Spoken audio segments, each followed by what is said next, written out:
Assalamualaikum warahmatullahi wabarakatuh. Dalam video ini saya nak kongsikan kepada anda pengalaman 100 km pertama saya di atas Triumph Tiger Sports 660.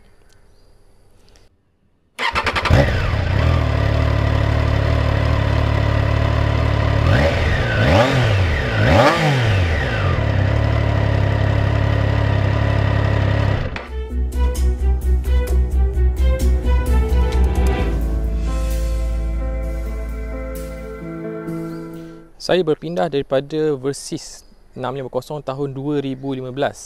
Jadi bila menunggang motor ni, saya sering lakukan perbezaan relatif antara kedua-dua motor ni. Jadi perkara pertama yang saya perasan bila saya naik motor ni adalah dia punya ketinggian dia. Walaupun dekat laman spesifikasi katakan yang motor ni cuma 1 cm lagi rendah pada Versys 650, tapi bila naik saya rasakan yang dia punya rendah lagi banyak daripada yang dia cakap tu. Mungkin ada dua sebab. Yang pertama, dia punya saddle ni kurus. Kiri ke kanan ni kurus. Nampak? Kurus kiri ke kanan. Kemudian kurus lagi dekat bahagian dia punya tank dia. Jadi bila anda naik, anda punya kaki tu rapat. Tak serapat seperti bila anda naik Versys. Lagi cerita pasal tangki. Tangki dia plastik. Jadi anda tak boleh nak gunakan tank bag jenis magnetik. Kemudian dia punya kapasiti petrol dia lagi rendah, 17.1 liter lawan dengan 21 liter pada Versys 650.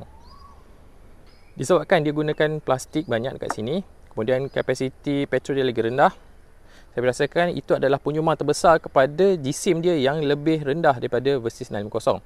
Berat motor ni cuma 206 kg berbanding dengan 216 pada Versys 650. Jadi saya boleh katakan yang ergonomik dia lagi tinggi sewaktu menunggang, terutamanya bila anda menunggang dalam kelajuan yang rendah. Dekat Versys tu saya kurang yakin kalau nak bawa dalam kelajuan rendah sebab rasa macam nak tumbang. Tapi disebabkan dia punya berat dia lagi kurang, lepas tu dia punya kedudukan saddle dia lagi rendah, saya rasakan lebih yakin untuk menunggang dalam kelajuan yang rendah. Kemudian kita pergi kepada bahagian enjin. Enjin ni kalau anda boleh nampak 3 silinder sebaris.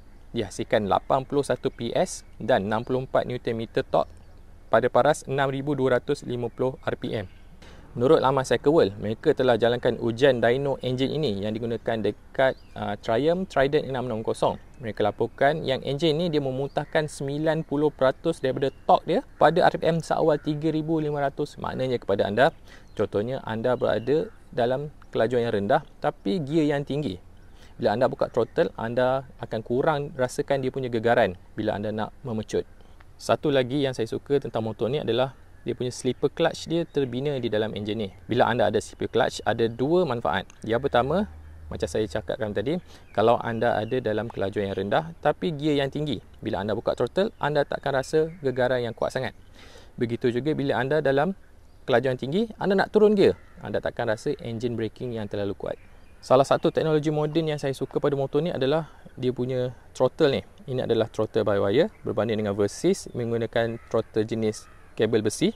Bila dia gunakan throttle by wire ni, ada dua perkara, satu yang baik, satu yang tak baik. Yang baiknya disebabkan digunakan elektronik untuk kawal throttle, anda punya pengalaman untuk kawal throttle ni lebih konsisten berbanding dengan kabel. Dekat kabel tu masalah dia adalah bila anda kepakkan handlebar ni ke kiri atau ke kanan, dia punya pengalaman buka throttle tu berubah-ubah. Contohnya kalau ke kanan, kabel throttle ni dia akan terbuka dengan sendiri. Jadi anda kena berhati-hati.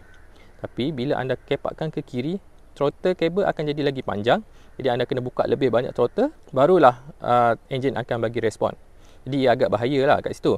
Tapi kebaikan menggunakan throttle jenis kabel ni, dia punya respon dia lebih linear berbanding dengan menggunakan throttle by wire ni. Sebab throttle by wire ni dia boleh diprogramkan oleh pengeluarnya. Dalam kes Triumph ni dia ada sikit lagging. Contohnya bila anda buka, akan ada beberapa milisaat sebelum enjin memberi respon. Yang itulah benda yang saya kena biasakan diri. Dan yang terakhir, proses running in motor ni dia agak ketat. Waktu keluar daripada kedai 100 km, lebih kurang 160 km pertama, odometer dia akan berkelip-kelip bila anda bawa lebih daripada 4000 RPM. Sekarang saya dah lebih 160 km.